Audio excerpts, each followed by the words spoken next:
We turn now to 4 songs from Goat's Head Soup, Heartbreaker, Angie, Can You Hear the Music, and Star, Star. Let's turn first to Heartbreaker, or Do Do Do Do Do. The form for this tune is a contrasting verse chorus. So you get an intro, that Billy Preston keyboard thing that kind of drives the tune. Then you get a verse, a chorus, a verse, a chorus, a chorus, a verse with a Mick Taylor guitar solo on it and a couple of choruses. Then a coda, which kind of repeats that chorus riff to fade out till you get to the very end.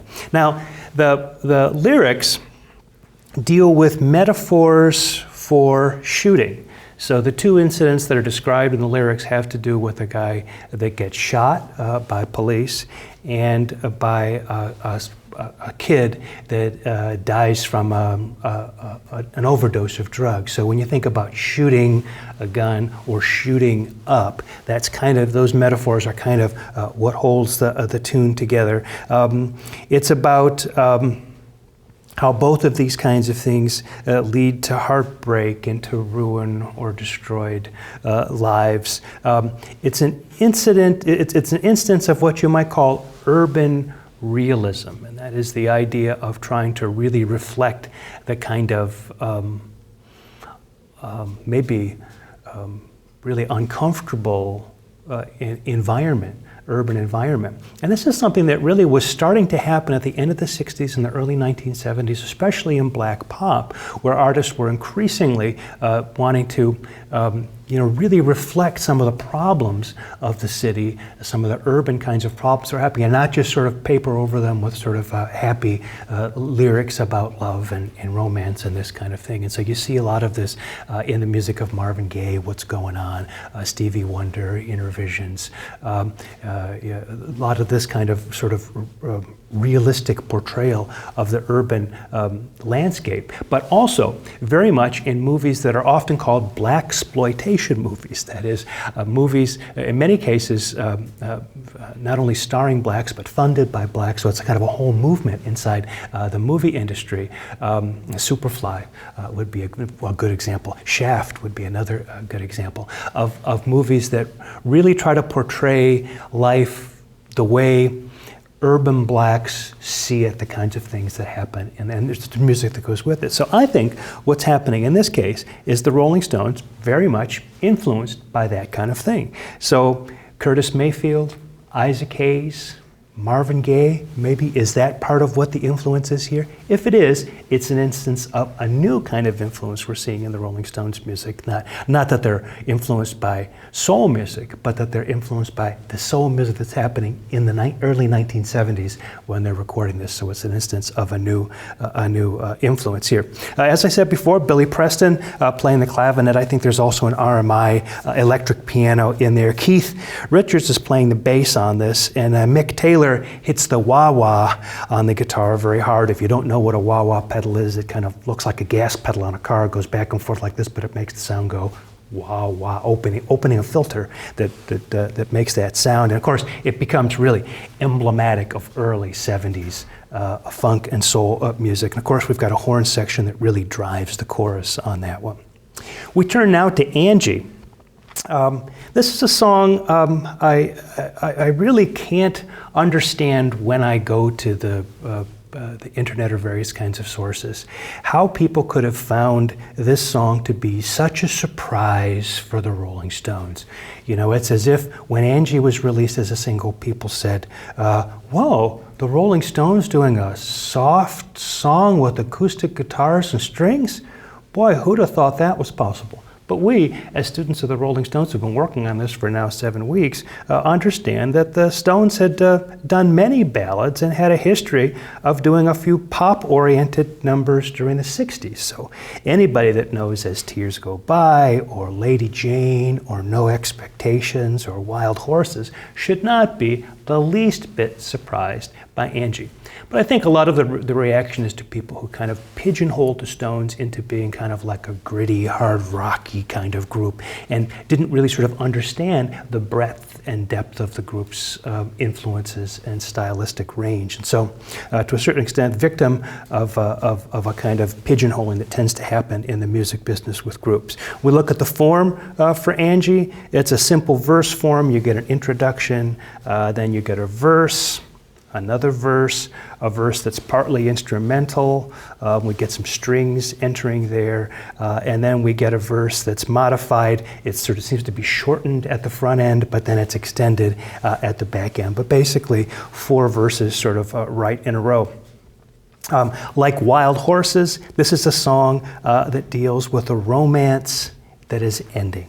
And so if we were going to, as I've done a couple of times here, sort of plot out the kind of acoustic singer-songwritery kind of romance, shattered romance kinds of tunes, or songs that involve romance or romantic relationships, Angie is really more of a continuity than something new. Maybe Heartbreaker is something with a new influence. Angie is something which is a continuity here. It's a focus, of course, on the acoustic guitar, the acoustic piano, and the strings here are kind of a dead giveaway for a connection all the way back to something like As Tears Go By. Can You Hear the Music? Talk about looking back. As I said in the previous video, this is, to me, maybe one of the most interesting tracks on the record, but that's a musicologist speaking, right?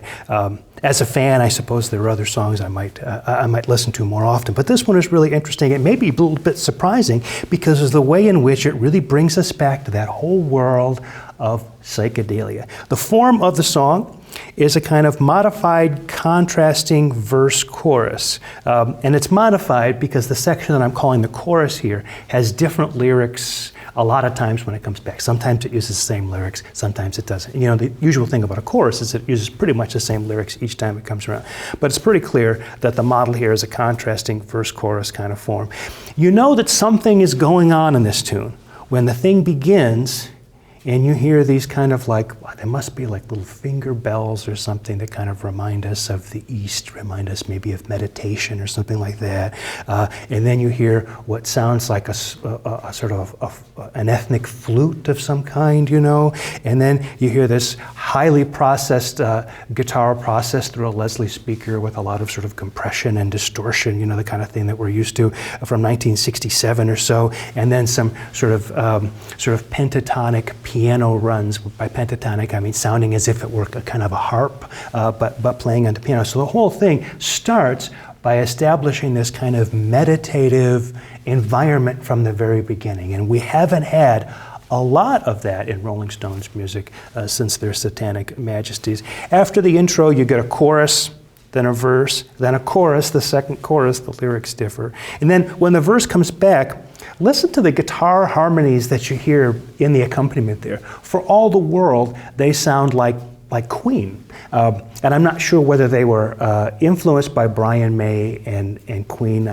We'd have to sort of get the dates together and figure out whether the Rolling Stones would have known that. But it really does have that kind of Queen sort of symphonic harmony guitar thing going on underneath there. Well, then you get another chorus, a verse that's an instrumental, and then the song has a kind of reintroduction, which is an interesting kind of thing to do, to sort of start the song again, and then you get a chorus, a verse, and a chorus that repeats and fades. So the lyrics really seem to say that music makes things seem all right, whether you are scared or being pushed around in life. Just turn to music and all will be well. It's a very kind of hippie-ish kind of positive outlook, right? It's very similar to Sing This All Together, the very first song from their Satanic Majesty's request. So I would say here, the use of bells, flute, processed guitar, and piano arpeggios create unmistakable psychedelic textures, maybe the clearest return to this sound since Moonlight Mile, which, remember, was another song that I kind of made a lot of these kinds of points about at the end of Sticky Fingers. I would say when it comes to Can You Hear the Music, there's a lot of the spirit of Brian Jones in this track. Of course, the person playing the role of Brian Jones in many cases here is actually Mick Taylor, who's really sort of takes, in some ways, kind of takes control of this track. So it gives us a sense of who Mick Taylor is in a certain kind of way. Keith Richards has remarked that this song began from one of his licks, Keith with the sort of licks that begin songs. But then the lick was taken over by other members of the band and turned into something very unexpected. By him saying that, you get a sense that maybe he didn't have very much to do with the way this song was shaped, that he came in with a lick, and it's the lick that sort of begins the tune once the guitar starts to come in, that textured guitar, and the Leslie sort of distorted guitar. And that lick, of course, comes back a bunch in the tune, but what Keith is surprised is that it didn't turn into the kind of song he was imagining. And so that might give us a sense that he wasn't real involved in the writing or producing of the tune. Well, whatever the case may be, a real return to psychedelia. With the song Star, Star, and why is it called Star, Star? Thereby hangs a tale. With the song Star, Star, we really get a tune that reminds us in many ways of things that we've seen from the Rolling Stones before. Let's first dispense with the form, contrasting verse-chorus form. The intro features a kind of a Chuck Berry guitar figure, so clearly that 50s rock thing, this is the direction that song looks back at. The Rolling Stones really such big fans of Chuck Berry's music anyway, so this is kind of their Chuck Berry tune on this record. It goes form-wise verse, verse, chorus, then verse, chorus, then a verse with a guitar solo and a verse and a chorus, and then a coda that's based on the last part of the chorus and fade. So pretty unspectacular from a formal point of view, really kind of fits the recipe for what you might expect for this kind of a tune. Now, the lyrics tell the story of a woman who pursues celebrities in order to have sex with them. And at this, she is a real star. So of those that do this, and according to Mick Jagger in his life, he's seen plenty of them. This one is perhaps the star, right? And so the lyrics use very explicit language, taking the shock element really to a new level. By the way, Mick reportedly claimed that the song is about a real person. Now, these lyrics were so explicit that even Atlantic Records, remember the Rolling Stones were on Rolling Stones Records, but they were being distributed by Atlantic. So in many ways, they were kind of signed to Atlantic, even though they had their own label. Atlantic Records reacted negatively to this explicit language, insisting that the original title of the song be changed to Star, Star. Now, in order to give you an idea of what the original title of the song is, I will tell you that in many lyric sheets that were circulated, the original lyrics were printed as Starbucker, right? And so you can imagine given what I've told you about the lyrics, what the actual original name of the song is and what the lyric is that comes back again and again and again in this lyric. Golly, how can we really shock people? Why don't we just keep saying the F word over and over and over again? In fact, let's get people to sing along with it. Really, guys. But and then they were a little bit surprised. What? This is just the way it is. So anyway, when you shock Ahmet Ertegun at Atlantic Records, you know you've probably crossed some kind of a line, because there's a guy. There never was a record guy that was more on the side of the artists than Ahmet Ertegun was during the 1970s, and everybody that worked with him said the same thing during that period. There is, interestingly, a reference to Steve McQueen and Ally McGraw. If you're my age, you remember Steve McQueen and Ally McGraw as being a famous kind of married couple, and there's a kind of an explicit reference to them. And Atlantic Records said, well, you'll never be able to bring these lyrics out this way because Steve McQueen will sue you. So they just sent the lyrics to Steve McQueen. He was like, sure, let it go. There was another reference to John Wayne, the famous actor of Westerns and that kind of thing. And they didn't seek permission from John Wayne. Maybe they were afraid of John Wayne. But what Andy Johns was told to do was to blur the mention of John Wayne's name in the lyrics. So you listen to the recording, see if you can hear John Wayne or not. Mick's defense in this was that he was only writing about what he saw, and this kind of thing happened all the time in the world that he was living in.